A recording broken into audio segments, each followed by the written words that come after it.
লেখা আছে ব্যানারে মাদক মুক্ত সমাজ গড়ি। ওই ব্যানারের পিছনে যায় মদ খাইতেছে। কথা কন না আপনারা? তারাগঞ্জে লেখা আছে মাদক মুক্ত এলাকা, আর ওর পাশেই যায় দেখেন তামাকের চাষ হচ্ছে।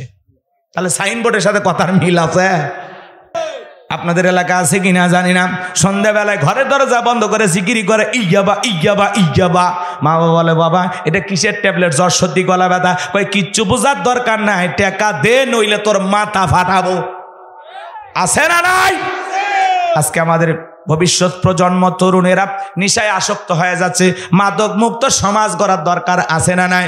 এ যুবক, মাদক পান করা যাবে না, নেশা দ্রব্য পান করা যাবে না। মনে রাখবা যারা মদ পান করবে, শরাব পানকারী, এরা জান্নাতে প্রবেশ করতে পারবে না। কত নেতা বক্তব্য দেয় আমরা মাদক মুক্ত সমাজ গড়ব। ভাইরা আমার, আমরা এদেশের সন্তানদেরকে মাদক মুক্ত করব ইনশাআল্লাহ। আপনারা কেউ মদ গাঁজা ইয়াবা ফেন্সিডিল আফিম হিরোইন কোনো কিছু খাবেন না। আমাকে কথা দেন আপনারা কেউ খাবেন না, কিন্তু রাত 12টার পরে আমি নেতা খাইয়া লুঙ্গি খুলে শুয়ে থাকবো। শোনো এই দেশটার গল্প করি, দেশটা মনে হয় স্বপ্নপুরী। সুদখোর ঘুষখোর মদখোর জুয়াখোর এ তাই আছে ভুরি ভুরি, হে তাই আছে ভুরি ভুরি। এ দেশে অসৎ কামাই কেউ করে না, তবে ঘুষের টাকা পেলে কেউ তো ছাড়ে না। টেবিলের নিচে দিয়ে হাত বাড়িয়ে কালো টাকাটা নাই সারিয়ে, টেবিলের নিচে দিয়ে হাত বাড়িয়ে কালো টাকাটা নাই সারিয়ে। করছে ওরা বড় দেশের চুরি, করছে ওরা বড় দেশের চুরি। শোনো এ দেশটার গল্প করি। রাগ করতেছেন মনে হয়? এরকম ভবগুরু যুবক আছে, তোমরা যারা যুবক আছো বাবা, ইয়াবা ফেন্সিডিল গাঁজা মদ খাও, তোদের পায়ে হাত দিয়ে অনুরোধ করে বলে যায় খবরদার নেশা দ্রব্য পান করে না বাবা, এগুলো জায়েজ না, এগুলো হারাম, এগুলো আজে বাজে উল্টা পাল্টা জিনিস না খাইয়া, বিড়ি সিগারেট না খাইয়া, মদ গাঁজা ইয়াবা ফেন্সিডিল না খাইয়া, ওই টাকা জমাইয়া বউ বাচ্চার জন্য কাপড় কিনে দিবা। 12টা মাসে যদি 12টা 3 পিস কিনে দিতে পারো, অন্তত জীবনে 12টা বাসরাত পাওয়া যাবে। কথা বলেন ঠিক না? আমার ভাইয়েরা গভীর মনোযোগ দিয়ে কথাগুলো শুনে যাবেন। এইবার গভীর মনোযোগ দিয়ে শুনবেন। এই ভবঘুরে যুবক মিশরে চলে গেল। মিশরে যাওয়ার পরে সর্বপ্রথম হলো তরমুজের ক্ষেতের লেবার। তরমুজের ক্ষেতের লেবার হওয়ার পরে ওই দেশে মিশরে সরকারি গোরস্থানের দারোয়ান লাগবে। ইন্টারভিউ চলতেছে, হাজার হাজার মানুষ লাইনের মধ্যে দাঁড়ায় গেছে। ওই কাবুজ নামের ফিরাউনও দাঁড়ায় গেছে। এর বাল্যকালের নাম ছিল কাবুজ, বলকে বলা হতো। কিপ্টিদের তরফ থেকে নাম ছিল রামশিস। মিশরের বাদশাহ হওয়ার পর উপাধি নাম হলো ফিরাউন। এই লাইনের মধ্যে দাঁড়ায় গেছে। একজন দুইজন করতে করতে যখন ফিরাউনের ইন্টারভিউ পারা, এইবার ডেকে বলে তুমি কোথা থেকে আসছো? এইবার ডেকে বলে বাদশাহ ভিনদেশ থেকে আসছি, বুক ভরা আশা নিয়া। আমি জানি মিশরের সবচাইতে ভালো মানুষ আপনি, আপনার মতো ভালো মানুষ হয় না। দয়া করে যদি চাকরিটা দেন, সারা জীবন আপনার প্রতি কৃতজ্ঞ থাকবো। বাড়িতে স্ত্রী আছে, মা বাবা আছে, যদি পারেন চাকরিটা আমারে দিয়ে দেন। এমন ভাবে কথাগুলো উপস্থাপন করলেন। কথা আছে দুষ্ট লোকের মিষ্টি কথা। কি সুন্দর মধু মধু মাখা কথা বলে, মনে হয় ফেরেশতা। আর দুনিয়ার আকাম বদকাম যা আছে সব করে। কথা কর না, এমন ভাব নিয়ে চলাফেরা করে মানে ভাজা মাছ উল্টো খেতে পারে না। আর বোঝা যায় কথা কন, কথা কন। রাগ করতেছেন নাকি আপনারা? মন খারাপ করবেন না আমার ভাইয়েরা, দিল দিয়ে কথাগুলো বোঝার চেষ্টা করবেন। আমি গুনাহগার যে কথা বলতে চাই, হৃদয়ের কান পেতে কথাগুলো শুনে যান। বাদশা ডেকে বলে ইন্টারভিউ বন্ধ করো। এই ছেলেটাকেই মিশরের গোরস্থানের দারোয়ানের চাকরি দেওয়া হলো। এইবার গোরস্থানের দারোয়ানের চাকরি পাওয়ার পরে ফিরাউন চিন্তা করে বাদশা প্রতি মাসে বেতন দিবে, ঠিক আছে, এই বেতন দিয়ে তো আমার চলবে না, আমার সাইড ইনকাম করা দরকার। এইবার যারা গোরস্থানে লাশ দাফন করতে আসে ওদেরকে ডেকে বলে শোনো, লাশ প্রতি একটা করে দিরহাম আমার পকেটে দিতে হবে, না হলে আমি লাশ দাফন করতে দেব না। জনগণ চিন্তায় পড়ে গেল, একটা দিরহামের জন্য বাদশার দরবারে চলে যাব, লাশ পয়সা করলে শেষ হয়ে যাবে, অতএব একটা টাকা যদি পাই এই ছেলেটাই পাক। এই কথা ভেবে জনগণ একটা করে দিরহাম দেওয়া শুরু করলো। এটার নামও কি? ঘুষ। কথা বলে না কেন? এইবার জনগণ একটা করে দিরহাম দেওয়া শুরু করলো। আল্লাহর খেলা বোঝা বড় দায়। ওই জামানা আল্লাহ একটা মহামারী দিল, নাম হলো ডায়রিয়া, কলেরা। 2020 সালে আল্লাহ পৃথিবীবাসীর জন্য একটা মহামারী দিয়েছিল, নাম হলো ধরো না ছুঁয়ো না করোনা। নাম কি? করোনা রোগে আক্রান্ত হয়ে বাবা মারা গেছে। বাবার সম্পত্তি ভালো লেগেছে, মৃত বাবার লাশটা দেখতেও যায় নাই, মাটিও দেয়নি। মায়ের করোনা হয়েছে, জঙ্গলে ফেলায় আসছে। ভাইয়ের করোনা হয়েছে, আর এক ভাই দেখতে যায় নাই। স্বামীর করোনা হয়েছে, স্ত্রীর কাছে যায় নাই। কথা বলেন। আলাদা রুমে স্বামীকে রাখছে, কিছু বাটিতে খাবার টাবার প্লেট সাজাইয়া লম্বা একটা বাঁশের লাঠি দিয়া আস্তে করে ঠেলা দিয়া দরজার ফাঁক দিয়া খাবার ঢুকায়া দিয়েছে। স্বামী যখন সুস্থ হয়েছে ডেকে বলা, জ্যোৎস্নার বাপ, আমি তোমারে কত ভালোবাসি তুমি জানো না। এই কথা বলতেছে আর নিজের ওড়না দিয়া সুন্দর করে মুখটা মোছায়া দিতেছে আর বলতেছে, আমি তোমারে কত ভালোবাসি তুমি জানো না। আমি তোমার জন্য তাহাজ্জুদ পড়ে পড়ে দোয়া করি, আল্লাহ আমার জ্যোৎস্নার বাবারে তুমি সুস্থ রাখো। স্বামী তখন বলতেছে, বিবি রে, আমারে কত ভালোবাসিস আমার জানা আছে। আমি যখন রোগে আক্রান্ত হয়ে ঘরের মধ্যে একা একা ছিলাম, কতবার জানালে উকি দিতাম, দরজায় উকি দিতাম, এই বুঝি আমার জ্যোৎস্নার মা আসবে, একবার আমাকে আদর করে ডাকবে, কিন্তু না, দেখা দিলি না। মোবাইলে তোর ছবি ছিল, সেখানে দেখেছিলাম আর মনের ভালোবাসার কষ্টের কথাগুলো তোর সাথে শেয়ার করেছি। আজকে আমি সুস্থ হওয়ার পরে আমারে শোনাইতেছিস তুই আমারে অনেক ভালোবাসি। তুই যে আমারে কত ভালোবাসিস তার প্রমাণ আমি পেয়েছি। আমি যখন অসুস্থ ছিলাম আমারে তুই ভাঁজ দিয়া খাওয়াইছিস। কথা বল না আপনারা। এজন্য বাজান গো, আমার মন খারাপ করবেন না। করোনা মহামারী বুঝে দিয়েছে এই দুনিয়াতে কেউ কারো আপন না। ভাইয়ের করোনা হয়েছে, আর এক ভাই দেখতেও যায়নি। বন্ধুর হয়েছে, আর এক বন্ধু দেখতেও যায় নাই। এ করোনা ছোটখাটো একটা মহামারীতে আমাদের বুঝাইয়া দিল, একটা বিপদ আসলে কেউ কারো পাশে থাকবে না। মিছেই মায়া, মিছেই মোহাব্বত। সন্তান সম্পদ করে পাগল হয়ে গেলাম। আজকে আমি যদি মারা যাই, কি হবে আমার এই সম্পদ, কি হবে আমার সন্তান? কেউ কাজে আসবে না, সব মিথ্যা মায়া। ওদের জন্য এত কিছু করতে যায় আমরা আখিরাতকে পিছনে ফেলেছি। কথা বলেন। এজন্য আসুন, সামনে আখিরাতকে রেখে যা করার করবেন, সামনে আখিরাত। আখিরাত কথা বলেন না। ওদের দিকে তাকাইয়া আমরা সম্পদের পাহাড় করতে গিয়ে হারামের সাথে জড়িয়ে গেলাম, ঠিক মতো নামাজ পড়তে পারলাম না। কথা বলেন না কেন ভাই? খালি দুনিয়ার মোহে ছুটতেছি আমরা। আসুন না, আমরা পরকালের দিকে তাকাই, পরকালের প্রস্তুতি গ্রহণ করতে পারি। আমার কবরে আমি ছাড়া দ্বিতীয় কেউ যাবে না। মিজানের পাল্লায় আমার নেকি ওজন করা হবে, বিবি নেকি ধার দেবে না, মা বাবা দেবে না, আমার সন্তান দেবে না। অতএব আমার আমল নামার প্রস্তুতি আমাকেই গ্রহণ করতে হবে। আসুন, আখিরাতের অ্যাকাউন্টে সব জমানোর চেষ্টা করি, নিজেদেরকে পরিবর্তন করার চেষ্টা করি, আখিরাতমুখী চিন্তা ভাবনা করি। প্রত্যেকটা সময় আমরা চিন্তা করব, যে কোনো মুহূর্তে রবের ডাক চলে আসতে পারে। দুনিয়ার সফর যে কোনো মুহূর্তে শেষ হয়ে যেতে পারে। এই বুঝে আজকে আমার মৃত্যুটা চলে আসতে পারে। কথা বলেন। এই ভেবে চলার চেষ্টা করবেন, সব সময় প্রস্তুতি গ্রহণ করে থাকবেন ইনশাআল্লাহ। কষ্ট পাইতেছেন মনে হয় আপনারা, দিলের মধ্যে কষ্ট নেবেন না বাজান গো আমার। ওই মহামারীতে হাজার হাজার মানুষ মারা যায়, আর গোরস্থান লাশ দাফন হয়, আর ফিরাউনের পকেটে টাকা ঢোকে। টাকা পাইতে পাইতে এত টাকার মালিক হয়ে গেল, টাকা রাখার জায়গা নাই। বাদশার দরবারে যায়, বলে বাদশা, আমার কাছে কিছু টাকা পয়সা হয়ে গেছে, এলাকায় যারা গরিব মানুষ খাজনা দিতে পারে না, দুঃখী মানুষ খাইতে পারে না, আপনি একটু ঢোল পেটায় খবর দেন, গোরস্থানের দারোয়ান তাদের খাজনা পরিশোধ করে দেবে, গরিব দুঃখী মানুষকে সাহায্য সহযোগিতা করবে। বাদশা দেখে বলে, বাবা এ তো ভালো উদ্যোগ, তোমার মতো ছেলে ঘরে ঘরে জন্ম নেওয়া দরকার। এইবার ঢোল পিটায় খবর দেওয়া হলো, গোরস্থানের দারোয়ান তোমাদের খাজনা পরিশোধ করে দেবে। কার কাছে কি আছে? বাদশার দরবারে আগামীকালকে তোমরা হাজির হয়ে দাও। পরের দিন যখন ওই টাকার বস্তাগুলো নিয়ে জনগণের সামনে বিতরণ করতেছে, হাজার হাজার মানুষ লাইন দিয়েছে, সমস্ত মানুষের মাঝে বন্টন করে দিতেছে। আপনারাই বলেন তো বাজান, এই টাকা কার? জনগণের। আমাদের গ্রাম অঞ্চলে একটা কথা আছে, আঞ্চলিক ভাষায় অনেক জায়গায়, আপনাদের এলাকায় বলে কিনা জানি না, মাছের তেল দিয়া মাছ ভাজে। টাকাটা জনগণের, খালি সিস্টেমই দিতেছে। অমুক নেতা এসে ঘোষণা দেয়, টাকা কোথা থেকে দেবে? টাকা গরমাবে, টাকা জনগণের, সিস্টেমে দিতেছে। বলবো সিস্টেম কি বলবো?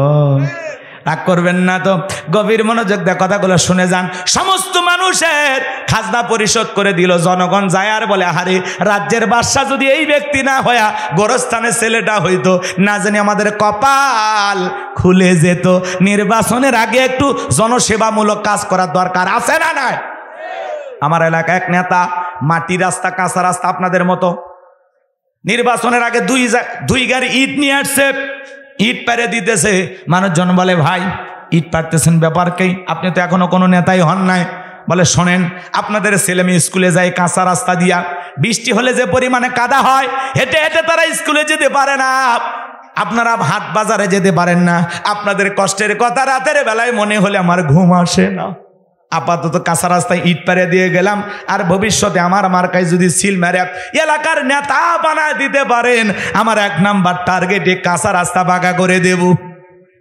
জনগণকেই বুঝটা যখন দিল, জনগণ স্লোগান দেওয়া শুরু করলো, বল্টু ভাইয়ের চরিত্র ফুলের মতো পবিত্র, নামাজ মনে 1 ওয়াক্ত, গাঁজা খায় 5 ওয়াক্ত, ঘুম চুরিতে পাকা ভক্ত, শয়তানের 1 নাম্বার ভক্ত, হুজুরদের জন্য খুবই শক্ত, চুষে খাই গরিবের রক্ত। নির্বাচনের পোস্টার লেখা আছে গরিবের বন্ধু, ভোট দিয়ে দেখেন গরিবের কয় নাম্বার শত্রু। একটা বয়স্ক ভাতার কাঠ নিবের গেলেও নেতা 2-1000 খা। অবশ্য আপনাদের নাটোরে নাই, নাটোরের নেতার আল্লাহওয়ালা।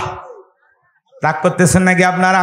মন খারাপ করবেন না বাজান গো আমার। নির্বাচনের মার্কা থাকে যে কয়দিন নেতার আনা গোনা, সে কয়দিন অলিতে গলিতে নেতাকে দেখা যায়, আম গাছে কাম গাছে বিদ্যুতের খুঁটিতে নেতার বিশাল বড় ছবি ঝুলে আছে।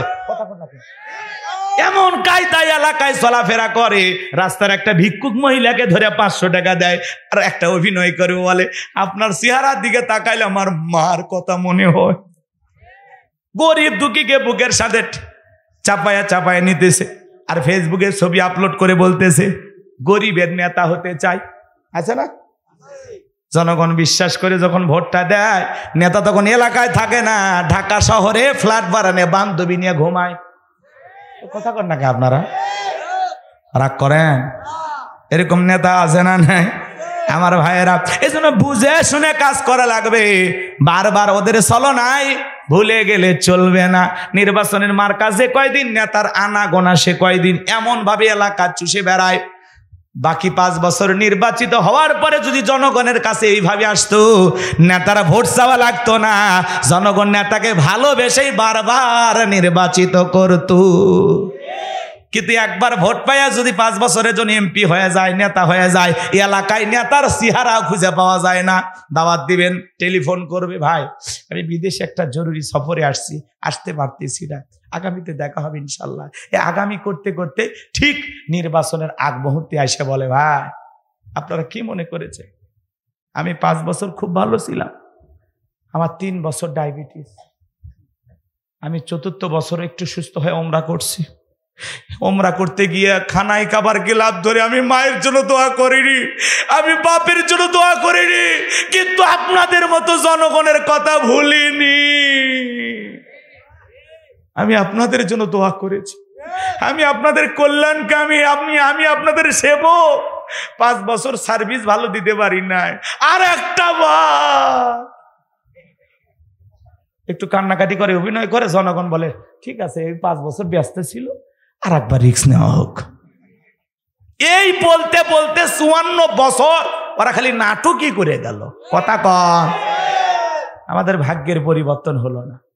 আমাদের মান উন্নয়নের জন্য, আমাদের জীবনটাকে পরিবর্তন করার জন্য, এই দেশের গরিব দুঃখী মানুষের মুখে হাসি ফুটানোর জন্য ভালো নেতা পাওয়া গেল না। কথা বলে? বউ কি পাবলিসিটি করার জিনিস? বউ হলো পার্সোনাল জিনিস, ঢেকে রাখা জিনিস, একা দেখার জিনিস। কথা বলে ঠিক না? এই যুবক কথা বলো না কেন? বইয়ের ভাগ কি দিবে নাকি? তাহলে বইয়ের ছবি ফেসবুকে ছাড়বা না। তোমার বইয়ের সুন্দর ছবি দেখে কারো যদি কিছু হয়ে যায়, কি জবাব দিবে আল্লাহর কাছে?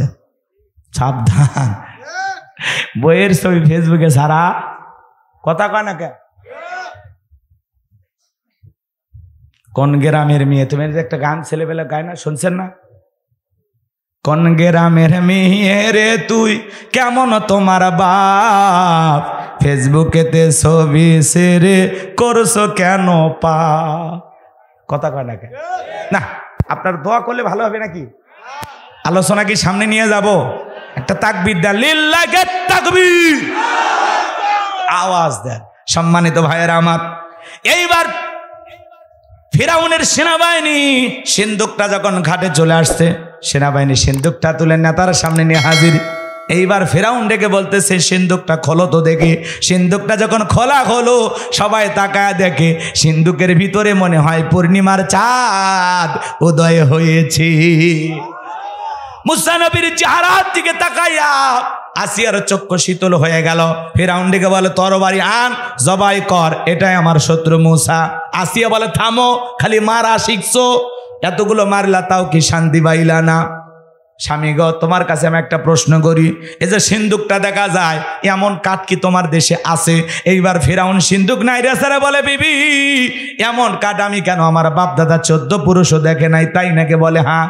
ঠিক আছে, তাহলে স্বামী এটা ভিনদেশী কারো সন্তান, বাঁচতে বাঁচতে আমার দেশে এসেছে, এই ছেলেটাকে আমি হত্যা করতে দেব না, এই ছেলেটাকে আমি পালক পুত্র হিসাবে লালন পালন করতে চাই। মাঝে মাঝে অনেক কঠিন স্বামীও বইয়ের কাছে দুর্বল হয়ে যায়, কথা বলেন ঠিক কিনা? ফিরাউন চিন্তা করলে, এতগুলো মারলাম, মুসা খুঁজে পাইলাম না, বউ বাইনা ধরেছে, না শুনলে বিপদ আছে, কথা কয় না? তখন বাধ্য হয়ে রাজি হয়ে গেল, ঠিক আছে যা, মাইনা নিলাম। কথা আছে, যেখানে বাঘের ভয় সেখানে রাত হয়। যারে খুঁজতেছো মারার জন্য, আল্লাহ তোমারে দায়িত্ব দিল তারে লালন পালন করার জন্য।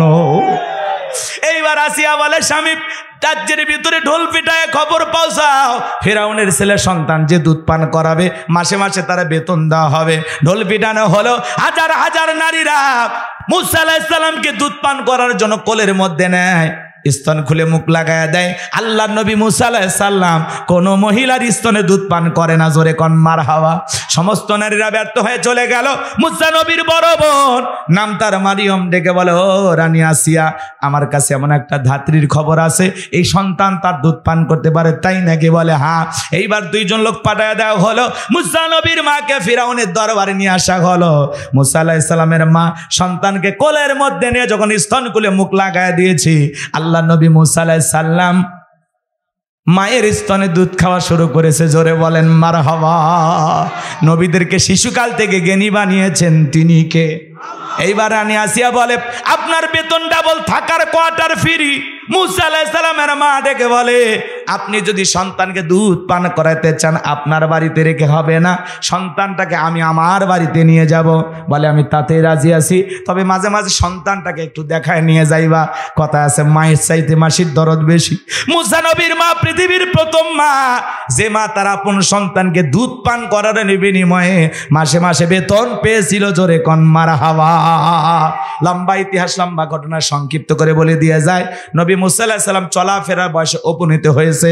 একদিন আসিয়া ডেকে বলে, ও স্বামী ফিরাউন, সন্তানটাকে একটু কোলে নাও, মানুষ দেখলে মনে করবে ছেলে তোমার না। মাঝে মাঝে দেখবেন মা বোনেরা বিরক্ত হয়ে গেলে সন্তান স্বামীর কোলে দেয় না?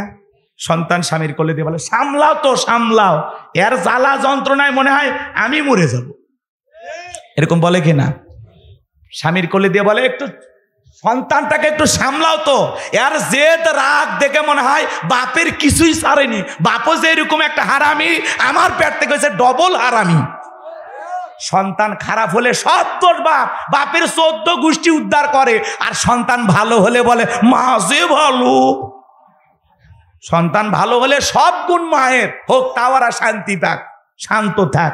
মেয়ে মানুষের আবার দিল ছোট, আমরা পুরুষ আমাদের কলিজা অনেক বড়, কথা কয় না কেন? রাগ করে ওরা, তাও ভালো থাক, হোক আমাদের বংশ খারাপ, আমরা খারাপ, ওরাই ভালো থাক, কথা কন না কে আপনারা? এইবার মুসা নবীকে কোলের মধ্যে নিয়ে, কি সুন্দর চেহারা, কাফের হওয়ার পরেও নবী মুসার চেহারার দিকে তাকাইয়া ফিরাউনের মায়া লাগছে, একটু চুমা খাবে, একটু আদর করবে। চুমা খাওয়ার নিয়তে যখন ঠোঁটটা বাড়াইছে, মুসা আলাইহিস সালাম কষি হাত দিয়ে এমন জোরে একটা থাপ্পড় লাগায় দিয়েছে, ফিরাউন চিৎকার মেরে উঠছে। আশেপাশে লোকজন দৌড়ে আসে, বলে নেতা এত জোরে চিৎকার মেলেন, ব্যাপারটা কি? ছেলে যে থাপ্পড় মারছে, জনগণকে বললে কি ইজ্জত থাকে? তখন বলতেছে, আমার বাড়ি আমি চিল্লাইছি, আমি কি তোদেরকে ডাকছি? যা নিজেদের কাছে যা। এই কথা বলে ওদেরকে দাঁড়িয়ে দিয়া চিৎকার মেরে এইবার ডাকে বলে আসিয়া, ও আসিয়া, আয় আয় আয়, তাড়াতাড়ি করে আয়। আসিয়া বলে কি হয়েছে, সারের মতো চিল্লাও কে? কয় চিল্লাবো না, এর চোখে মুখে যে আগুন দেখছি রে আসিয়া, এ মুসা ছাড়া কেউ না, তরবারি আন জবাই করি, পথের শত্রুটা দূর করি। আসিয়া বলে ছেলে কি করছে? বলে ছেলে আমার গালে থাপ্পড় মারছে। আসিয়া বলে ঢং করা জায়গা পাও না, এই ছোট মানুষ কোনোদিন তোমার গালে থাপ্পড় মারতে পারে? ফিরাউন ডেকে বলে বিবি রে, তোরে কেমনে বুঝাবো, তোরে কেমনে বুঝাবো? আর থাপ্পড়ে ওজন বুঝাতে ভবিষ্যতে মুসা হবে। আর থাপ্পড়ে কি যে মজা, তোর গালে মারে নাই, আমার গালে মারছে, যন্ত্রণাটা কি আমি টের পাইতেছি। লম্বা ঘটনা এখানে আছে, আমি লম্বা করব না। এইবার মুসা নবীর বয়স হয়ে গেছে 25 বছর। কয় বছর? 25 বছরের টকবকে যুবক মুসা আলাইহিস সালাম। ফিরাউনের কিপ্তি আর মুসা আলাইহিস সালামের সম্প্রদায়ের লোকের মধ্যে লাগছে ঝগড়া। ঝগড়া বোঝেন তো? ঝগড়া লাগছে বাজান গো আমার। মুসা আলাইহিস সালাম সম্প্রদায়ের লোকের পক্ষ নিয়ে কিপ্তিকে বলতেছে, হে ফিরাউনের লোক, সব জায়গায় নেতার গরম দেখাস, আছে না? আছে না? কিছু কিছু নেতা দেখে না, আমার চিনিস, আমি অমুক নেতার আপন খালাতো বোন, তার ছোট মেয়ে বিয়ে করেছি। কি হাইব্রিড পরিচয়, কথা কন না? এক একজনের মুশান কি। আমার ভাইয়েরা, এইবার দিল দিয়া কথাগুলো বোঝার চেষ্টা করবেন। মুসা আলাইহিস সালাম কিপ্তিকে মারছে এক ঘুষি, এক ঘুষিতে কিপ্তি দুনিয়ার থেকে ডিলেট। ইন্না লিল্লাহি ওয়া ইন্না ইলাইহি রাজিউন, জায়গাতে খালাস, মরে গেছে। এইবার ফিরাউনের দরবারে হয়ে গেল মার্ডারের মামলা। মুসা আলাইহিস সালাম হয়ে গেলেন আসামি। আল্লাহ ডেকে বলে, পয়গাম্বার আর মিশরে থাকা যাবে না, মাদাইনের দিকে রওনা করো। আল্লাহ পাকের অর্ডার পাইয়া মুসা আলাইহিস সালাম চলে গেলেন মাদাইনে। এখানে পানি খাওয়ানোর একটা ঘটনা আছে, আমি লম্বা করতে চাই না। শুআয়ব আলাইহিস সালামের 2টা মেয়ের সাথে পরিচয় হয়ে গেল। তাদের সঙ্গে তাদের বাড়িতে গেলেন। 2টা মেয়ে যা বলে, বাবা পানি খাওয়াইতে গিয়ে অনেক ঝামেলার সম্মুখীন হওয়া লাগে, অনেক শক্তিশালী মানুষের প্রয়োজন হয়। একটা ছেলে আমরা পেয়েছি, যদি পারেন রাকাল হিসেবে আমাদের বাড়িতে রাখতে পারেন। তবে ছেলেটার কথা একটা বলি বাবা, এই ছেলেটা এত লাজুক, এত ভদ্র, সামনে একা একা পথ চলেছে, আমাদেরকে শুধু জিজ্ঞাসা করেছে ডানে যাব না বামে যাব। এই ছেলেটা এত লাজুক বাবা, আমরা 2টা বোন কয়েকটা ঘন্টা তার সঙ্গে কাটায় দিলাম, একটা বারের জন্য আমাদের দিকে চোখ তুলে তাকাই নাই। জোরে কন মারহাবা। নবীরা লাজুক না হয়ে পারে, আর আমরা কালো হোক ফর্সা হোক, রাস্তাতে একটা বুড়ি হেঁটে গেলেও তাকে থাকে। তারপরে কই, ইস কেন তাকাইছিলাম, রাগ করে? জায়েজ আছে? দেখা জায়েজ আছে? দেখতেছেন কে? ফিরে আসেন, ফিরে আসেন, কিচ্ছু দেখেন না। নিচের দিকে মুহাম্মদ সাল্লাল্লাহু আলাইহি ওয়াসাল্লাম কিভাবে রাস্তা চলতেন জানেন? একটা পাহাড় থেকে যদি মানুষ নামে, চোখ কি আসমানের দিকে দিলে ঠ্যাং ঠিক থাকবে? আল্লাহ রাসূল কি করতেন? একটা মানুষ যেরকম পাহাড় থেকে নামার সময় নিচের দিকে তাকায় তাকায় নামতেন, আল্লাহ রাসূল জমিনে যখন পথ চলতেন মাটির দিকে তাকায় তাকায় হাঁটতেন। আর আমরা নবীর উম্মত হইয়া একেবারে শার্টের বোতাম খুলে এদিক ওদিক তাকায় আর যায়। রাস্তার মধ্যে 200 নারী হলে 200টার মধ্যে 199টাই মিস করি না। কি বলেন, সব হবে না গুনাহ হবে? দেখার কি দরকার আছে? আল্লাহ আমাদের হেদায়েত দান করেন। আর একটু জোরে বলেন আমিন। আর মা বোনদের উদ্দেশ্যে বলে যায়, মা বেপরদায় চলাফেরা করবেন না, একটু পরিবর্তন হয়ে যান, বেপরদায় চলাফেরা করবেন না। আজকে একটা কিশোরী মেয়ে, তাকে 3 দিন ধরে অমুসলিম কিছু ছেলে ধর্ষণ করেছে। জোরে কন নাউজুবিল্লাহ।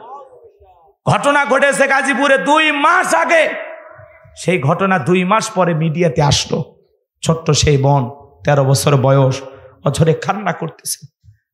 রাত ভর তাকে ধর্ষণ করা হয়েছে। একটা অমুসলিম ষড়যন্ত্র করে মুসলিম বোনকে ধর্ষণ করেছে। এরপরে দেশের মিডিয়া চুপ, কেউ কোনো কথা বলতেছে না। এই দেশে ধর্ষকের সর্বোচ্চ শাস্তি যদি আমরা কোরআন সুন্নাহ মোতাবেক দিতে পারতাম, এদেশের রাষ্ট্র আইন অনুযায়ী একজন ধর্ষণকারীর সর্বোচ্চ শাস্তি কি? ফাঁসি। কথা বলেন, সেটাও যদি আমরা কার্যকর করতে পারতাম এদেশে ধর্ষণ থাকতো না। কথা বলে ঠিক কিনা? একটা 13 বছরের মাদ্রাসা পড়ুয়া আমার কিশোরী বোনকে যে অমুসলিম কুলাঙ্গার ধর্ষণ করেছে, আমরা আওয়াজ তুলতে চাই ওই ধর্ষকের ফাঁসি কার্যকর করতে হবে। এদেরকে পার পাওয়ার সুযোগ দেওয়া যাবে না। কিছু অমুসলিম মুসলমানের নাম ধারণ করে ভারত থেকে পাসপোর্ট করে বাংলাদেশে ঢুকছে, হাজার হাজার ঢুকতেছে প্রতিদিন। রহস্য কি আমরা জানি না। সামনে বিপদ, সজাগ থাকতে হবে। আকাশে কালো মেঘ জমেছে, একটু প্রস্তুতি গ্রহণ করা লাগবে। সামনের দিন খুব ভয়ঙ্কর দিন। একটু যদি 19-20 হয়ে যায় সব এলোমেলো হয়ে যাবে। আমরা একটা সুন্দর বাংলাদেশ গড়তে চাই। আল্লাহর কোরআনের অনুযায়ী, আল্লাহর কোরআনের আইন অনুযায়ী যদি ধর্ষকের বিচার করা হতো, বাংলাদেশের তরুণ যুবকেরা নারীর দিকে তাকানোর কথাও ভুলে যেত। কথা বলেন ঠিক কিনা? আজকে আমার মাদ্রাসা পড়ুয়া সেই বোনকে নির্মমভাবে ধর্ষণ করা হয়েছে। ছোট্ট মানুষ, একটা অমুসলিম ছেলে তার উপরে পশুর মতো ঝাঁপিয়ে পড়েছে। আমরা বলতে চাই ওই কুলাঙ্গারের ফাঁসি দিতে হবে। কারা কারা চান হাত তুলে দেখান। লিল্লাহে তাকবীর। ওই কুলাঙ্গারের ফাঁসি নিশ্চিত করতে হবে। প্রধান উপদেষ্টা ডক্টর ইউনূসকে বলতে চায়, আপনারা একটা মেয়ে আছে, মনে করবেন এই মাদ্রাসার 13 বছরের ছাত্রী আপনার মেয়ের মতো, সেই দিক তাকায়া ওই কুলাঙ্গারের ফাঁসির ব্যবস্থা করেন। এদেশে আর মা বোন ধর্ষিতা হোক আমরা দেখতে চাই না, আমরা শুনতে চাই না। আমরা একটা নিরাপদ বাংলাদেশ চাই, শান্তির বাংলাদেশ চাই, যেখানে খুন থাকবে না, ধর্ষণ থাকবে না, টেন্ডারবাজি থাকবে না, চাঁদাবাজি থাকবে না, দখলবাজি থাকবে না, নিরাপদে মানুষ চলাফেরা করবে। এরকম একটা বাংলাদেশ গড়তে চাই। লাগবে কার আইন? আল্লাহর আইন ছাড়া জমিনে শান্তি প্রতিষ্ঠিত করা সম্ভব হবে? ডক্টর কামালের তৈরি করা সংবিধান দিয়ে বাংলাদেশে শান্তি আসবে না। লাগবে আল্লাহর সংবিধান, আল্লাহর পাঠানো কোরআনের সংবিধান। কথা বলে ঠিক এরা। আল্লাহ এই জমিনকে ইসলামের জন্য কবুল করুন। এটা চিল্লায় বলেন না আমিন? কষ্ট হইতেছে আমার ভাইয়েরা। এরকম হাজারো ধর্ষণের খবর মিডিয়াতে ধামাচাপা দেওয়ার জন্য তারা চেষ্টা করেছিল 2 মাস। ঘটনাকে ধামাচাপা দেবে, কিন্তু তারা ধামাচাপা দিতে পারে নাই। অবশেষে প্রকাশ হয়েছে। আমরা বলতে চাই এই ঘটনার সাথে যারাই জড়িত তাদের যেন সর্বোচ্চ শাস্তি দেওয়া হোক।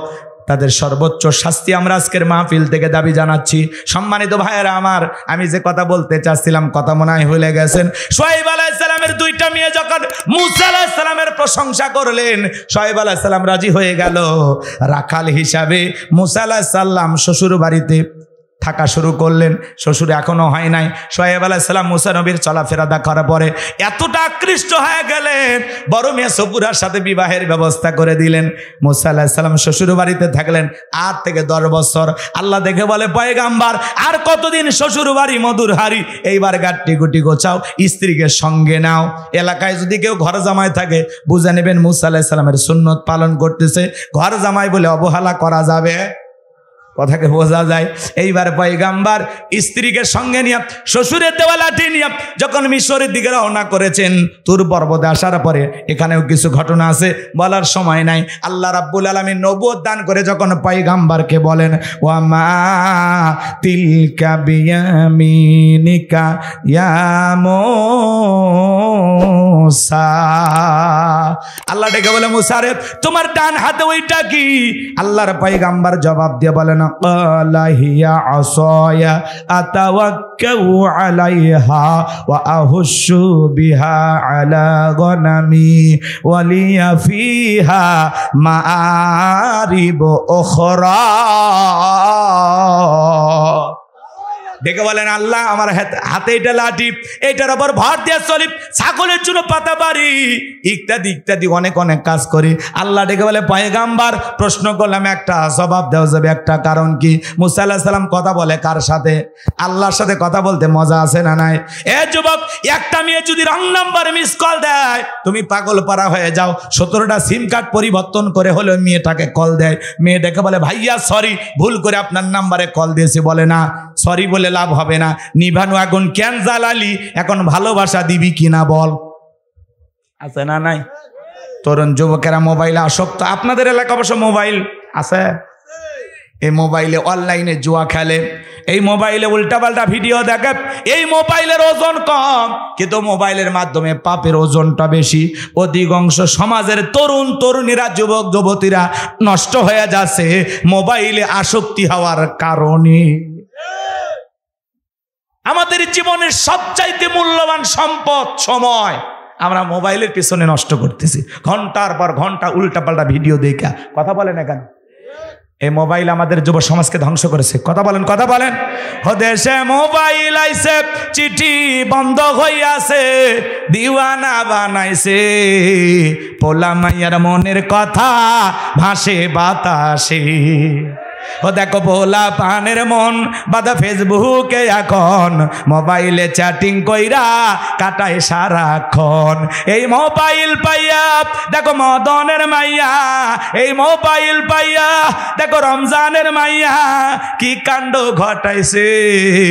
স্বামীর সংসার রাইখা নাকি পালায়া গেছে, স্বামী সন্তান রাইখা নাকি পালায়া গেছে।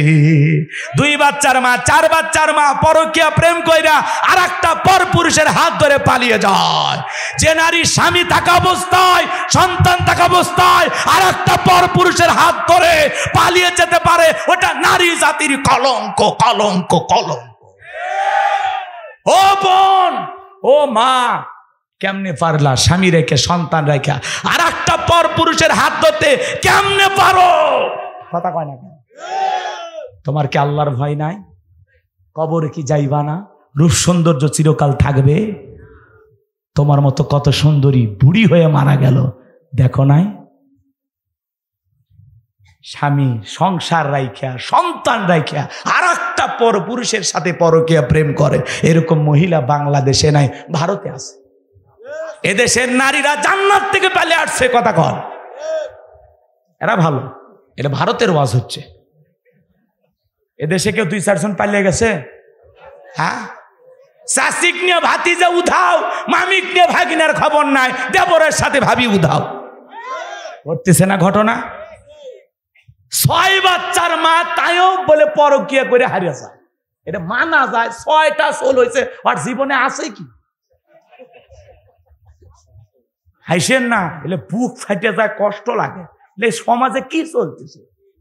হ্যাঁ, সংসার না তামাশা? স্বামী রেখে সন্তান রেখে পরকীয়া প্রেম করে, কত নির্লজ্জ, কত বেহায়া। পরকীয়া পুরুষ গাঞ্জা খায়, বেকার, আর স্বামী সরকারি চাকরি করে। দেখলেন না ঘটনা বরগুনা? শোনেননি? রাতের বেলায় স্বামীকে আস্তে করে পানির ভিতরে বা এর ভিতরে ঘুমের ট্যাবলেট খাওয়াইছে, খাওয়াইয়া কম্বল চাপা দিয়ে, বালিশ চাপা দিয়ে স্বামীক মারিয়া পরকীয়ার প্রেমিকক নিয়ে বাসর করছে। পরে কি হইল? ওই পরকীয়ার প্রেমিক সহ ওই মহিলা এখন জেলখানায়। সোনার সংসারও হারাইলি, পরকীয়া প্রেমিকও হারাইলি, এখন জেলখানায় যায় রুটি খা। কথা বলে? এই জীবনটা ক্ষণিকের, আজ আছি কাল থাকবো না। চোখে সবকিছু রঙিন লাগবে, কিন্তু বুঝে শুনে পা ফেলা লাগবে। একটা পর পুরুষ আপনাকে সৌন্দর্যের প্রশংসা করতে পারে, যে ভাবি আপনার চেহারা সেই সুন্দর, নায়িকাদের মতো বলতেই পারে, কারণ পর পুরুষ সুযোগ সন্ধানী। কথা বলেন ঠিক কিনা? আপনার স্বামী আপনার রূপের প্রশংসা করে না, কিন্তু আপনি অসুস্থ হলে চিকিৎসা করে, আপনার খোঁজ খবর নাই, আপনার পিছনে কারি কারি টাকা খরচ করে। কথা বলে ঠিক কিনা? আর আপনি অন্য পুরুষ একটু প্রশংসা, ভাবি আপনার হাসি, আহা, ঠোঁটটা দেখলে গোলাপের পাপড়ির মতো। কথা কয়? পরপুরুষের মিষ্টি কথা আপনার ভালো লাগবে, কিন্তু ওই পরপুরুষ কখনো আপনাকে স্ত্রী বানাবে না। কথা বলেন ঠিক কিনা? আল্লাহ মা বোনদের হেদায়েত দান করে। শুধু কি দোষ নারীদের দিলেই হবে? পুরুষের দোষ নাই। এ যুবক, তোমাদেরকে বলছি, তোমার স্ত্রীর সাথে যদি কেউ পরকীয়া প্রেম করে, মাইনে নেবা? এ কথা কন নাকি আপনারা? এক যুবক বলতেছে মাইরে ফেলে দেবে। কি সাহস! মারার দরকার নেই, মার্ডারে মামলা হবে, আবার ঝামেলায় পড়বা, অতএব দরকার নেই। বউ বেশি বাড়াবাড়ি করলে 1 2 3 পাঠায় দাও বাপের বাড়ি, একটা যাবি আর একটা আসবি। বইয়ের অভাব আছে? কথা কয় না কেন? পুরুষের বইয়ের অভাব, দুনিয়া কি কর। আমার ভাইয়েরা কষ্ট মনের মধ্যে নেবেন না। যুবক তোমাকে বলতেছে মনে রাখবা, তোমার স্ত্রী যদি কেউ পরকীয়া প্রেম করে তুমি মাইনা নেবা না। তোমার মা যদি পরকীয়া প্রেম করে মেনে নেবা না। তোমার বোন যদি পরকীয়া প্রেম করে তুমি মেনে নেবা না। যেই নারীর সাথে পরকীয়া প্রেম করতে সেটা কারো না কারো বোন, কারো না কারো মেয়ে, কারো না কারো স্ত্রী। কথা বলেন ঠিক কি না? যুবক যারা আছো পায়ে হাত দিয়ে অনুরোধ করে বলে যায়, বিয়ের আগে অবৈধ প্রেম ভালোবাসা করা জায়েজ নাই, হারাম। যদি পারো, কত গরিব মেয়ে আছে বিয়ে হয় না, যাও বিয়ে করো, আল্লাহ খুশি হবে। কত স্বামী পরিত্যক্তা নারী আছে 2-3টা বাচ্চা নিয়ে অসহায় জীবন যাপন করতেছে, যাও দায়িত্ব নাও, আরশের মালিক আল্লাহ খুশি হবে। এরপরেও পরকীয়ার মতো অভিশপ্ত সম্পর্কে জড়ানো যাবে না। আমার সোনার দেশটা খাইছে রে পরকীয়া প্রেমে। আর এর সাথে আবার যোগ হয়েছে টিকটক। কথা কয় না কে? নারী পুরুষ হুজুর খেজুর সবাই টিকটক করে, আছে না নাই? আছে। ওদের সে টিকটক আসিয়া সব গেল বাসিয়া, সিদ্দিক সোরা নায়ক হইছে আইডি খুলিয়া, হিরো আলম নায়ক হইছে আইডি খুলিয়া। এই মোবাইলে হাই কি জাদু আছে ভাই, পোলা পান বুঝাছে, পড়ালেখা তুইলা রাখছে সপ্তমাকাশী। এখন আর পড়াশোনার টেবিলে মন বসে না, ফেসবুকে মন বসে, ইউটিউব ইন্টারনেটে ঘাটাঘাটি কইরা এগুলো উল্টা পাল্টায় আসক্ত হইয়া মোবাইলে ফ্রি ফায়ার, পাবজি, অনলাইনে জুয়া, এগুলো খেলে যুব সমাজের চরিত্র নষ্ট হচ্ছে, যুব সমাজ ধ্বংস হয়ে যাচ্ছে। কথা বলে ঠিক কিনা? আল্লাহ আমাদের হেদায়েতের পথে কবুল করুন, জোরে বলুন আমিন। আল্লাহ নবী মুসা ডেকে বলে, আল্লাহ আমার হাতে এটা লাঠি, এইটার উপর ভর দিয়া চলি, ছাগলের জন্য পাতা বাড়ি, ইত্যাদি অনেক কাজ করি। আল্লাহ ডেকে বলে, পয়গম্বর প্রশ্ন করলাম একটা, জবাব দেও যাবে একটা। মুসা নবী কথা বলে কার সাথে? সরাসরি আল্লাহর সাথে ডাইরেক্ট কথা হতো। সুবহানাল্লাহ বলেন। মানে আল্লাহ তার কুদরতি জবান দিয়ে কথা বলতেন, পয়গম্বর শুনতেন, আবার পয়গম্বর কথা বলতেন, আল্লাহ শুনতেন। সুবহানাল্লাহ বলবেন না? এইবার আল্লাহ ডেকে বলেন পয়গম্বরকে, কলা আলকিহা ইয়া মুসা, মুসা তোমার ডান হাতের লাঠিটা এবার নিক্ষেপ করো। ফাআলকাহা ফাইদা হিয়া হাইয়াতুন তাসআ, লাঠিটা নিক্ষেপ করা মাত্র হয়ে গেল বিশাল বড় একটা সাপ। মুসা নবী বলে, বাপ রে বাপ, এই যে জাতের সাপ আমার বংশ করে দিবে সাপ। ভয় পয়গম্বর দৌড়াইতে লাগলেন। আল্লাহ রাব্বুল আলামিন বলেন, ক্বালা খুযহা ওয়ালা তাখাফ সানুঈদুহা সিরাতাহাল উলা। আল্লাহ ডেকে বলে, পয়গম্বর ভয় পেও না, আমি আল্লাহ লাঠিকে সাপ বানাইছি, আবারও সাপের দিকে হাত বাড়াও, পূর্বের মতো লাঠি বানায় দেব। পয়গম্বর ভয়ে ভয়ে ধরতে গেছে, আবার সাপটা লাঠিতে পরিণত হয়েছে। এটা আল্লাহর দেয়া মুজিজা। নাম কি? মুজিজা। বলেন কি না? এরপর আল্লাহ রাব্বুল আলামিন পয়গম্বর মুসা আলাইহিস সালামকে বলেন, ওয়াদহুম ইয়াদাকা ইলা জানাহিকা تخرج بيضاء من غير سوء آية أخرى لنريك من آياتنا الكبرى। আমি বিশ্বাস করি আপনারা খাঁটি মুমিন, কোনো মুনাফিক নাই এই জায়গায়, এটা আমি বিশ্বাস করি। কিন্তু যদি কেউ উঠে যায় বুঝে নেবেন। এবার চলেন আমরা আলোচনা শুরু করি। আমি কথা বলবো পবিত্র কোরআনুল কারীমের 41 নম্বর সূরা। সূরাটির নাম হামিমাস সাজদা। কি নাম? সাজদা। হ্যাঁ, এটা বললে অনেকে বোঝেন, হামিমাস সাজদা। মোট আয়াত আছে 54টি, রুকু আছে 6টি। বিশ্বনবীর মক্কার জিন্দেগিতে আল্লাহ রাব্বুল আলামিন এই সূরাটি নাজিল করেছেন। আমি আপনাদের খেদমতে একটি আয়াতে কারিমা তেলাওয়াত করেছি, আয়াতের নাম্বার হলো 30। এই আলোচনা কবুল করার পরে আল্লাহ যেন সবাইকে পার করে দেন ফুল সিরাতের ব্রিজ। জোরে বলেন আমিন। আমি যে আয়াতে কারিমা তেলাওয়াত করেছি, আয়াতটি পাবেন 24 নম্বর পারার 19 নম্বর পৃষ্ঠার 3 নম্বর লাইনে এই আয়াতে কারিমা রয়েছে। বলুন আল্লাহু আকবার। তাহলে পবিত্র কোরআনুল কারীমের 41 নম্বর সূরা, সূরার নাম কি বললাম? হামিম সিজদা। এখান থেকে আজকে আমরা আলোচনা করব ইনশাআল্লাহ। কষ্ট হবে না তো? একটা বিষয় মনে রাখবেন, প্রত্যেকটা মাহফিলে আমরা যাব নিজেদেরকে পরিবর্তন করার জন্য, কিছু নেওয়ার জন্য, কিছু শেখার জন্য। আজকে আমরা মাহফিলে যাই, এত আলোচনা শুনি, কিন্তু নিজেদের ভিতরে অনেকে পরিবর্তন আনতে পারি না। কোরআনের কথা শোনার নিয়তে আপনারা বসেছেন, এই কোরআনের কথাগুলো শুনলে লাভ না লস? বলেন তো, একটু জোরে বলেন, লাভ না লস? আমার আল্লাহ রাব্বুল আলামিন বলেন, وَإِذَا قُرِئَ الْقُرْآنُ فَاسْتَمِعُوا لَهُ وَأَنصِتُوا لَعَلَّكُمْ تُرْحَمُونَ।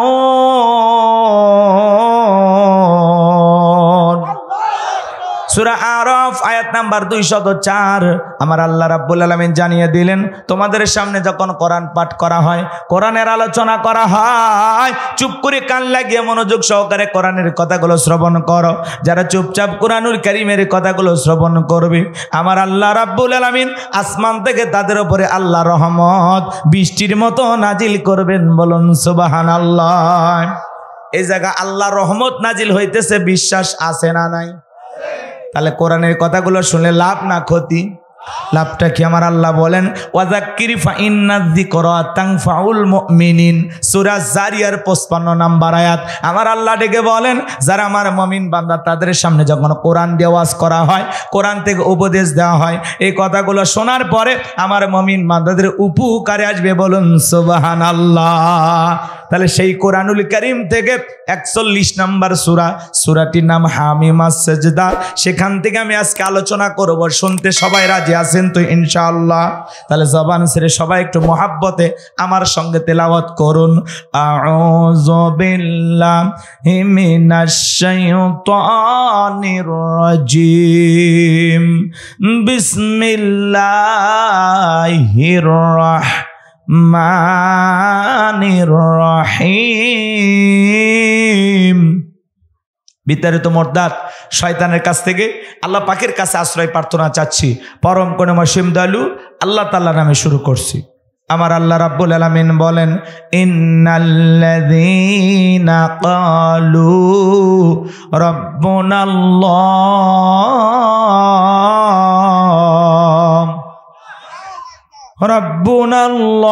রাব্বুনাল্লাহু সুম্মা ইসতাকামু তাতানাজ্জালু আলাইহিমুল মালাইকাতু আল্লা তাখাফু ওয়া লা তাহজানু ওয়া আবশিরু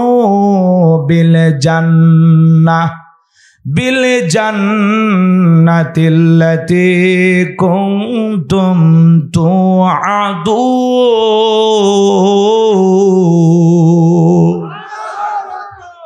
যে কোনো আয়াত বা সূরার তাফসীর করতে হলে কোন প্রেক্ষাপটে, কোন সময় আল্লাহ তাআলা সেই সূরাটি বা আয়াতটি নাজিল করেছেন, সেই নাজিলের প্রেক্ষাপট জানার দরকার আছে না নাই? আরবিতে বলা হয় শানে নজুল। যদি শানে নজুল আলোচনা করা হয় তাহলে তাফসীর বুঝতে সহজ হয়। আল্লাহর হাবিবের উপরে কোন প্রেক্ষাপটে, কোন সময় আল্লাহ তাআলা এই আয়াতি কারিমাগুলো নাজিল করেছিলেন, সেই নাজিলের সময়কালটা কেমন ছিল একটু জানার দরকার আছে না নাই? আমি কি বলবো? বিশ্বনবীর সবচেয়ে প্রিয় দুইজন মানুষ মাত্র 3 দিনের ব্যবধানে মারা গেলেন। চাচা আবু তালেব মারা গেলেন, বিশ্বনবীর প্রিয়তমা স্ত্রী আমাদের মা আম্মাজান খাদিজাতুল কুবরা রাদিয়াল্লাহু তাআলা আনহা মারা গেলেন। দুইজন মানুষকে হারিয়ে ব্যথিত হৃদয় নিয়ে রাসূল আকরাম সাল্লাল্লাহু আলাইহি সাল্লাম চলে গেলেন তায়েফে কালেমার দাওয়াত দিতে। তায়েফের মানুষেরা বিশ্বনবীর দাওয়াত গ্রহণ না করে নবীজির জান্নাতি শরীর মোবারকে পাথর নিক্ষেপ করলেন। নবী জ্ঞান হারিয়ে ফেললেন। যায়েদ বিন হারেসা বলেন, নবীজির দেহ থেকে আমি পাথরগুলো সরাইয়া ফেললাম, নবীজির জ্ঞান ফিরে আসলো। ডেকে বলে, যায়েদ আমার একটু ওযু বানায়া দেন, একটু নামাজ আদায় করব। হযরতে যায়েদ ডেকে বলেন, আমি যখন নবীজির পা মোবারক থেকে জুতা খুলতে গেলাম, আমি তাকায়া দেখি নবীজির জুতার ভিতরে রক্তগুলো জমাট বেঁধে আছে। আমি অনেক কষ্টে নবীজির পা থেকে জুতা মোবারক খুললাম। নবীজি নামাজ আদায় করলেন, আসমান থেকে জিবরাইল এসে বলে, নবী, যে তায়েফের মানুষেরা আপনার দিকে পাথর নিক্ষেপ করেছে গো নবী, একবার শুধু অর্ডার দেন, তায়েফের মানুষদেরকে পাহাড় চাপা দিয়ে পৃথিবীর জমিন থেকে ধ্বংস করে দেব। আমার নবী ডেকে বলে, জিবরাইল, তায়েফের মানুষ না চিনে না জেনে আমার গায়ে পাথর নিক্ষেপ করেছে, আজকে যদি তাদেরকে তুমি জমিনের সঙ্গে মিশায়া দাও, আমি নবী কার কাছে কালেমার দাওয়াত পৌঁছাবো? আজ ইব্রাহিম, আমি তায়েফের মানুষকে মাফ করে দিয়েছি, তুমি আমার আল্লাহকে জানায়া দাও, আমার আল্লাহ জানো তায়েফের মানুষকে মাফ করে দেয়। কত দয়ালু নবী ছিল। ওমা আরসালনাকা ইল্লা রাহমাতাল লিল আলামিন। সমগ্র জাতির জন্য, মানব দানব জিন ইনসান সকলের জন্য রহমত স্বরূপ বিশ্ব নবীকে আল্লাহ তাআলা এই জমিনে প্রেরণ করেছেন। বলুন আল্লাহু আকবার। নবীজি তায়েফ থেকে ফিরে আসলেন। একদিন, 2 দিন, 3 দিন, 4 দিন, এইভাবে 19টা দিন অতিবাহিত হয়ে যায়। আসমান থেকে জিবরাইল আসে না, নতুন কোন সূরা বা আয়াত নাজিল হয় না। কাফেররা সমালোচনা শুরু করে দিল। ও নবীর অনুসারীরা সাহাবা ইকরামদেরকে ডেকে বলেন, ও নবীর সাহাবীরা, কি ব্যাপার, তোমাদের নবী মুহাম্মদ তো নতুন কোন সূরা, নতুন কোন আয়াত আমাদেরকে পাঠ করে শোনায় না, নাকি তার উপরে যে জিন ভর করেছিল সেই জিনটা বিদায় নিয়েছে? জোরে কর নাউজুবিল্লাহ। ও নবীর সাহাবীরা, কি ব্যাপার, তোমাদের নবী তো নতুন কোন আয়াত বা সূরা পাঠ করে আমাদের শোনায় না, নাকি তার আল্লাহ তাকে ভুলে গেছেন? জোরে কর নাউজুবিল্লাহ। এইভাবে যখন আশেপাশে কাফেররা সমালোচনা শুরু করে দিল, নবীর সাহাবীরা মনে মনে কষ্ট পায়, কিন্তু নবীর সামনে কেউ প্রকাশ করে না।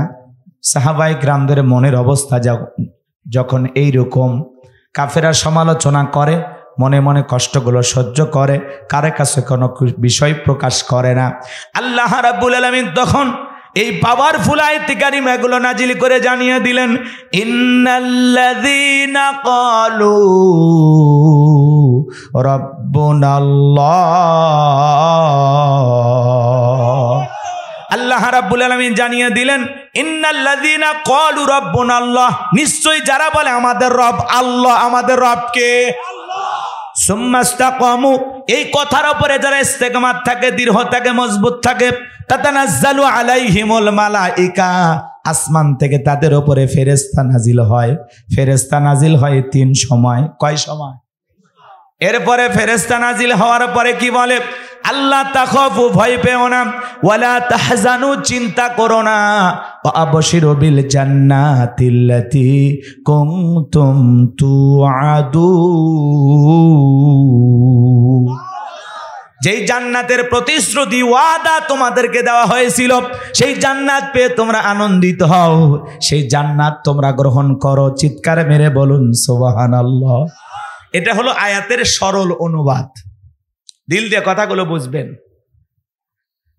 আল্লাহ রাব্বুল আলামিন বলেন, ইন্নাল্লাযীনা ক্বালু রাব্বুনাল্লাহ, নিশ্চয়ই যারা বলে আমাদের রব আল্লাহ। আমাদের রব কে? আল্লাহ। যারা বলে আমাদের রব আল্লাহ, সুম্মাস্তাকামু, এই কথার উপরে যারা ইস্তেকামাত থাকবে যে আমার রব আল্লাহ, এই কথার উপরে ইস্তেকামাত থাকতে হবে। হাজারো বাধা আসবে, সমালোচনা আসবে, নানান ধরনের কষ্ট আসবে, সব কিছু সহ্য করে আপনাকে টিকে থাকতে হবে। আমি একমাত্র রবের গোলাম। কথা বলেন ঠিক কিনা? আল্লাহ ছাড়া আমার কেউ নাই। আল্লাহ ছাড়া মুমিনের জীবনে আপনার কেউ নাই। আল্লাহ ছাড়া মুমিনের জীবনে আর কেউ আপন নাই। মুমিনের সবচাইতে আপন হলো আল্লাহ। স্ত্রী বলেন, সন্তান বলেন, মা বলেন, বাবা বলেন, এগুলো আমাদের আপন না। স্বার্থের কারণে 19-20 হয়ে যায়, স্বার্থের কারণে এলোমেলো হয়ে যায়। স্বার্থে আঘাত লাগলে স্ত্রী আপনার বিরুদ্ধে দাঁড়িয়ে যাবে। কথা বলেন ঠিক কিনা? এই জন্য মনে রাখবেন, মুমিনের জীবনের সবচাইতে আপন তিনি কে? তিনি কে?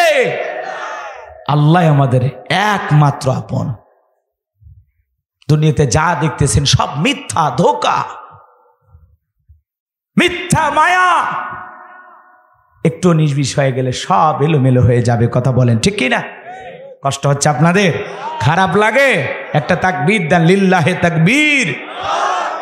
আমার নাটোরের মুসলমান ভাইয়েরা, রাস্তার দুই ধার দিয়ে আপনারা গাছ লাগান না? যখন ঝড় আসে, আইলা, নার্গিস, হুদহুদ, সনি, ফনি, মিক্সাও, মিথিলি, নানান ধরনের যখন ঘূর্ণিঝড় আসে, দেখবেন রাস্তার অনেক গাছ গোছালি ভাঙ্গিয়া রাস্তার উপরে পইরে থাকে। এরপরে কিছু গাছ মজবুতভাবে শিকড় নিয়ে দাঁড়িয়ে থাকে। এর নাম হলো সুম্মাস্তাকামু, ইস্তেকামাত থাকা, দৃঢ় থাকা, মজবুত থাকা। আপনি যখন বলবেন আল্লাহ আমার রব, এই কথার উপরে টিকে থাকতে হলে আপনার উপরে মামলা আসবে, হামলা আসবে, নির্যাতন আসবে, জুলুম আসবে, আপনাকে ফাঁসির মঞ্চে ওরা ঝুলাইতে পারে। মুসলমান হাসতে হাসতে জীবন দেবে, এরপরে কোনো জালেম বাতিলের কাছে মাথা নত করবে না। কথা বলেন ঠিক কিনা? মুসলমান কাপুরুষের জাতি নয়, মুসলমান হলো বীরের জাতি। বাঁচতে হলে সিংহের মতো বাঁচতে চাই, বিড়ালের মতো 500 বছর বাঁচার দরকার নাই। কথা বলে ঠিক কিনা? এই জন্য প্রস্তুতি গ্রহণ করুন। আল্লাহ আমার রব, আমরা একমাত্র রবের গোলাম। আল্লাহ আমার রব, এই রবই আমার সব। কথা বলেন ঠিক কিনা? বান্দার চাওয়ার আগে সব চাওয়া পূরণ করে দেন তিনি কে? যদি বলেন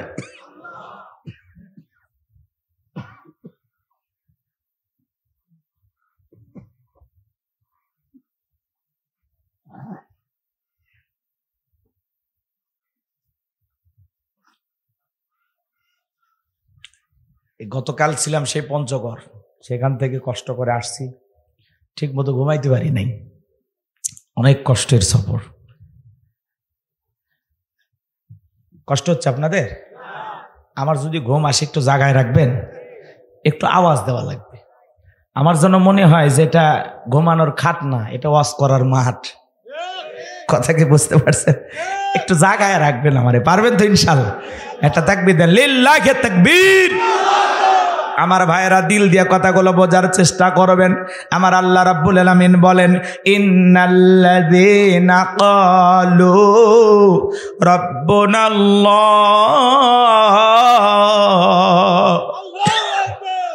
নিশ্চয় যারা বলে আমাদের রব আল্লাহ। নাটোরের মুসলমানের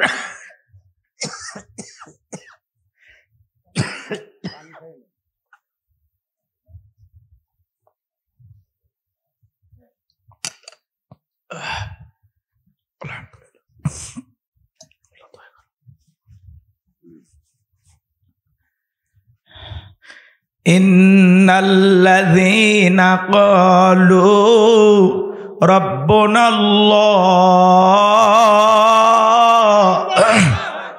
নিশ্চয় যারা বলে আমাদের রব আল্লাহ। নাটোরের মুসলমানেরা ডান হাতটা আসমানের দিকে তুলে শাহাদত আঙ্গুলি দ্বারা সাক্ষী দিয়ে বলেন তো আমাদের রবকে? আর একটু জোরে বলেন, আর একটু ভালোবেসে ডাক দেন আল্লাহ, আর একটু মোহাব্বত করে ডাক দেন আল্লাহ, কলিজার সবটুকু আবেগ প্রেম নিয়ে ডাক দেন আল্লাহ। আর একবার বলেন আল্লাহ। এই যে আল্লাহ আল্লাহ বলে ডাক দিলাম, আমাদের আল্লাহ খুশি না বেজা? জোরে বলেন। দুনিয়াতে যদি বাবাকে ডাক দেন বাবা বাবা, ও বাবা, বাবা রাগান্বিত হয়ে বলে অত বাবা বাবা করিস কেন, তোর কি মরণের বিগার উঠছে?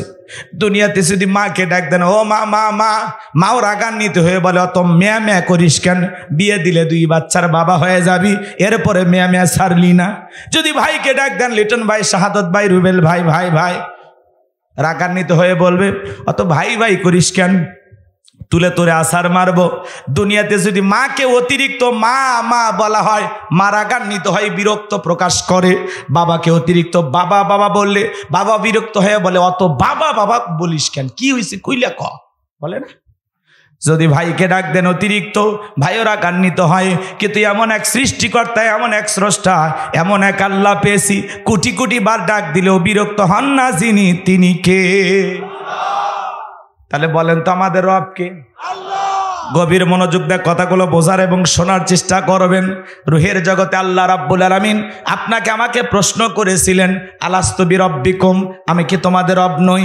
আমরা সেদিন সবাই জবাব দিয়ে বলেছিলাম ক্বালু বালা, অবশ্যই আপনি আমাদের রব। এই পৃথিবীর জমিনে আসার পরে আল্লাহ রাব্বুল আলামিন সর্বপ্রথম যে ওহী নাজিল করলেন, ইকরা বিসমি রাব্বিকাল্লাযী খলাক, পর তোমার রবের নামে যিনি তোমাদেরকে সৃষ্টি করেছেন। এই আয়াতের ভিতরে রব শব্দ আছে না নাই? সে রবের জ্ঞান শিক্ষা দেওয়া হয় কোথায়? স্কুল কলেজ নাকি মাদ্রাসায়? সন্তানকে যদি মানুষের মতো মানুষ বানাইতে চান, মাদ্রাসায় পড়ানো ছাড়া বিকল্প কোনো রাস্তা খোলা নাই। কত ছেলে পেলে প্রাইমারিতে পড়াশোনা করে, স্কুলের ব্যাগ নিয়ে যায়, রাস্তার মধ্যে সেন্টার টানে পেশাব করে। জিজ্ঞাসা করলাম, বাবা কোন ক্লাসে পড়ো? কয় ক্লাস 3-তে। তো তুমি দাঁড়াইয়া পেশাব করতেছো, কারণটা কি? বলে হুজুর সেই কথা বলবেন না, প্রাইমারি পেশাবখানায় যা দেখি আমার সারিতাই মাঝে মাঝে দাঁড়িয়ে থেকে পেশাব করে। তার মানে যেমন দেখতেছে তেমন শিখতেছে। কথা বলেন ঠিক কিনা? আর ছোট ছোট বাচ্চাগুলো মাদ্রাসায় পড়ে, 7-8 বছর বয়স, কি সুন্দর বৈশা বৈশা পেশাব করে। হুজুর বলেছে বাবা দাঁড়িয়ে পেশাব করা হারাম, বৈশা পেশাব করে, ঢেলেগুলো ব্যবহার করে। কথা বলেন? বলে বাবা পেশাব করে হয় পানি নিবা, মাটি নিবা, না হলে টিস্যু নিবা, কোনো না কোনো কিছু নেওয়াই লাগবে। একজন দুষ্ট লোক অপছন্দ করে না, আলেমদেরকে দেখতে পারে না। একজন জোর করে বলে চল আজকে অমুক বক্তা আসছে অমুক এলাকা থেকে, একটু মাহফিল শুনবি। হুজুর সেই দিন ওয়াজ করেছে, বাবা শোনো, পেশাব থেকে পবিত্রতা অর্জন না করতে পারলে এই একটা কারণেই কবরের ভিতরে আযাব হবে, শাস্তি হবে। কথা বোঝেন নাই? আমরা যে পেশাব করি, পেশাব থেকে যারা পবিত্রতা অর্জন করতে পারে না, এই একটা অপরাধে কবরের ভিতরে তাদের আযাব হবে। যারা পেশাব থেকে পবিত্রতা অর্জন করে না, এদেরকে কবরে শাস্তি দেওয়া হবে। তাহলে বলেন তো, মুসলিম হিসাবে পেশাব করে আমাদের পবিত্রতা অর্জন করা দরকার আছে না নাই? পানি নেওয়া লাগবে, না হলে মাটি নেওয়া লাগবে, না হলে টিস্যু নেওয়া লাগবে। হুজুর বলছে বাবা কিছুই যদি না পারো, হঠাৎ করে এমন জায়গায় পেশাব করছো কিচ্ছু নাই, অন্তত রাস্তার ধুলে জড়াইয়া হলেও ঠেকা কাজ পারি দেওয়া লাগবে। এই ওয়াজ শুনে রাত 2টার দিকে বাড়ির দিকে যাচ্ছে, হঠাৎ করে পেশাব লাগছে, আর হুজুরের ওয়াজ মনে হচ্ছে যে হুজুর তো ওয়াজ করলো, টিস্যু লাগবে, মাটি লাগবে, পানি লাগবে, 3টার একটাও তো আমার কাছে নাই, তাহলে এখন কি করা যায়? হুজুর বলছে শেষ কাজ হলো রাস্তার বালু জড়ায় হলেও ঠেকা কাজ পারি দেওয়া লাগবে। এই অন্ধকার রাত রাস্তার বালু জড়ায় যখন জায়গা মতো দিছে, কিছু ছিল লাল পিঁপড়ে ইঞ্জেকশন দেওয়া শুরু করছে, তখন বলতেছে এই জন্য তো আমি হুজুরেদের দেখতে পারি না, দোষ কি হুজুরের নাকি ওর আমলের? কথা বলেন না কেন? এরকম লোক আছে না নাই? লাইফ মেরে দেখার দরকার আছে না নাই? বাজান পিঁপড়ে টিপড়ে থাকতেই পারে রাস্তাঘাটে। কথা বলেন আমার ভাইরা। আমি যে কথা বলতে চাচ্ছিলাম, বাজান কত ছেলে বিশ্ববিদ্যালয়ে পড়াশোনা করে, কলেজ ইউনিভার্সিটিতে পড়াশোনা করে, পালসার গাড়ি নিয়ে ঘোরাঘুরি করে, রাস্তার মধ্যে সেন্টার টান দিয়ে কুকুরের মতো দাঁড়িয়ে থেকে পেশাব করে, বসেও না। যারা দাঁড়িয়ে পেশাব করে, কুকুরও যেরকম পেশাব করা দাঁড়াইয়া, আপনি দু পাওয়া মানুষ, আশরাফুল মাখলুকাত, আপনিও দাঁড়ায় পেশাব করতেছেন, তার মানে কুকুর আর আপনার মধ্যে কোনো পার্থক্য নাই। রাগ করেন? আপনি কেমনে দাঁড়ায় পেশাব করেন? আবার অনেকে পেশাব করিয়া আস্তে করে সেন্টটা খুইলে পেশাব করছে, আবার জায়গার জিনিস জায়গা রাখছে, টপ টপ করে পরিয়ে প্যান মেখে গেছে। এরকম হয় না? কারণ ওর কাছে টিস্যু নাই তো। ভালো হয়ে যান। মাসুদ রাগ করতেছেন নাকি আপনারা? আমার ভাইয়েরা মন খারাপ করবেন না। তাহলে সন্তানকে যদি আদওয়ালা, আখলাকওয়ালা, চরিত্রবান, আল্লাহওয়ালা বানাইতে চান, ছোটবেলায় মাদ্রাসায় পড়ানোর দরকার আছে না নাই? কোরআন হাদিসের জ্ঞান শিক্ষা দেওয়ার পরে ডাক্তার বানান, ইঞ্জিনিয়ার বানান, আমাদের কারো কোনো সমস্যা নাই। কিন্তু সর্বপ্রথম সন্তানকে শিক্ষা দিতে হবে কোরআন সুন্নাহর জ্ঞান। কথা বলেন ঠিক কিনা?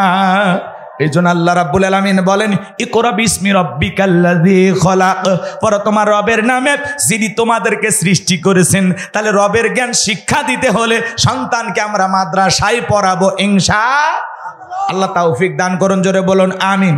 জীবনের পরতে পরতে সব জায়গায় রব পবিত্র কোরআনুল কারীমের 1 নম্বর সূরা সূরাতুল ফাতিহার 1 নম্বর আয়াত জবান ছেড়ে সময় আমার সঙ্গে তেলাওয়াত করুন। আলহামদুলিল্লাহি রাব্বিল আলামিন। সমস্ত প্রশংসা, যাবতীয় প্রশংসার একমাত্র মালিক তিনি, সৃষ্টিকুলের রব প্রতিপালক আমাদের আল্লাহ যিনি। এই আয়াতের ভিতরে রব শব্দ আছে না নাই? এরপরে আপনি আমি যখন রুকুতে চলে যাই কি তাসবিহ পাঠ করি, সুবহান রাব্বিয়াল আযীম, সুবহান রাব্বিয়াল আযীম। রব শব্দ আছে না নাই? রুকু হতে দাঁড়ানোর সময় কি বলেন? সামিআল্লাহু লিমান হামিদা, রব্বানা লাকাল হামদ। রব শব্দ আছে না নাই?